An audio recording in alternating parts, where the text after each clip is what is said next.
प्रमद बर'आ गाबखबाबो हाबाबो जाफुंलिया बेसे जोङो गोजोनै नोजोर होदोंमोन 15 बोसोर आंखौ जयेन्ट एक्सन कमिटियाव लाखिनानै सिबेट बाजार फाथिना दोनबाय एनडिएफ नि गोरोबथाया मोजां रोखोम जाथो होननानै आंखौबो लांफाबाय हायो दिल्लीयाव थांफाबाय हायो थाङोसो थाङो जायाबो जाया नाथाय जेबोला बोसोरसे सिगां हाग्रामा महिलारि साहाबा धीरेन बर'खौ लिंहरनानै रायलायलायबाय धीरेन बर'आ होनबाय सार नोंथाङा जोंखौ हेल्प खालामनांसिगौ बै दिल्लीयाव सावरायनायखौ जाफुंसार होनांगौ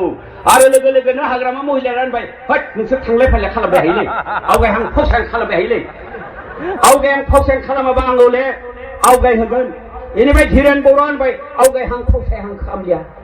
होननाय लोगो लोगो जोंनि हाग्रामा महिलारिया लोगो लोगो आसामनि चिफ मिनिस्टार सर्बानन्द सन'वालनि खाथियाव लाना थांबाय आरो सर्बानन्द सन'वालाबो बुंलायबाय आपनालोके आगुवां शासन करिब नेকি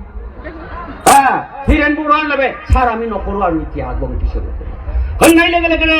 जोंहा आसामनि चिफ मिनिस्टार सर्बानन्द सन'वाला जोंनि अनजालु आरो गोरों मन्थ्रि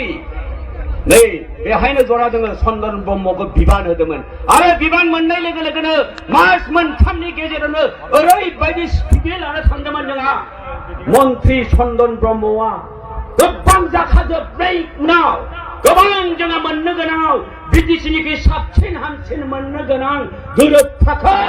नैबे प्रमद बर'आ आबसुनि आफादगिरि जानानै जाबायदि गुलाय गुजाय खालामनानै एनडिएफनि नखरखौ दिनै दुखु होबाय बे दुखु होनायनि थाखायनो जोंफोरबादिया एनडिएफनि नखरा प्रमद बर'नि दैदेननाय इउपिपिएलनो जेब्लाबो भट होनो हाया होनाय नङा बेखौ गोसोआव लाखिनांगौ मा लाबोनो हाखौ This is a comprehensive final solution to their demand. आरे बंधु प्रमोद बरो मानि comprehensive final मा solution final बर'फ्रा आलादा रायजो मोनबाय नामा बर'फ्रा union territory मोनबाय नामा बर'फ्रा state within state मोनबाय नामा मोनसेबो मोनासै रायजोफोर मोनि जिरादखौनो लानानै बिटिआर गोरोबथाखौ लानानै गामि गामि फैनानै मा होनो मिथिगोन ना रायजोफोर बेनो बर'लेण्ड बादि होनना बुङो मा बादि सादि बिलाय मा बादि सादि बर'लेण्ड जानांगौ नुबाय नङा रायजोफोर गामियाव बुरखायफायो बर'लेण्ड बादि जाखाबायलै होनना बुङो मानि बादि बेफोरो बुंनांगौ गामि गामि बुंनांगौ मा बादि नंगौथार ओजोंहाय जोंहा तेजपुर गहपुर हाग्रामा महिलारि चन्दन ब्रह्मआ ओरैबायदि खस्थ' खालामबाय एनडिएफनि केडारफोरखौ हर सान रायलायो जोङो एकदम बोरैबा गहपुरालागै जोंनि सिमाखौ बारहोनो हायो नामा मुवा बारनो मा लिरना लाबोबाय मिथिगोना दे एक्जिस्टिं बड'लेण्ड टेरिटरियेल काउन्सिल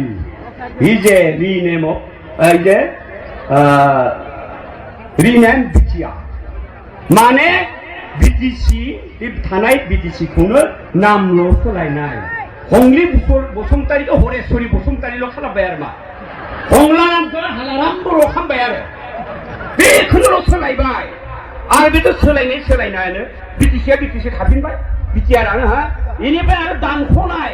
बिटिसियाव 3079 खन गामि दंखायोमोन बे गामिखौबो दायो जोंहा प्रमद बर'नि कमिसन दानाया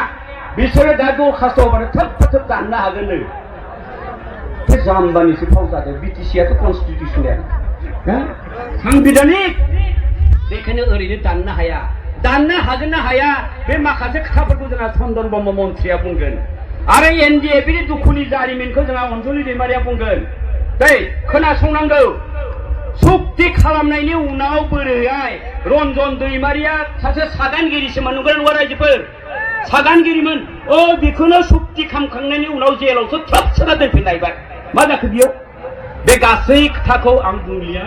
जोंहा अनजलि दैमारिया दुखु सुखुनि माखासे खोथागोन सब বন্ধুসকল মই দীঘলীয়া নকৰো ক'ব লাগিলে বহু ক'ব পাৰো ইলেকশ্যন বতৰ মই অলপ সোনকালে গৈ পেলাই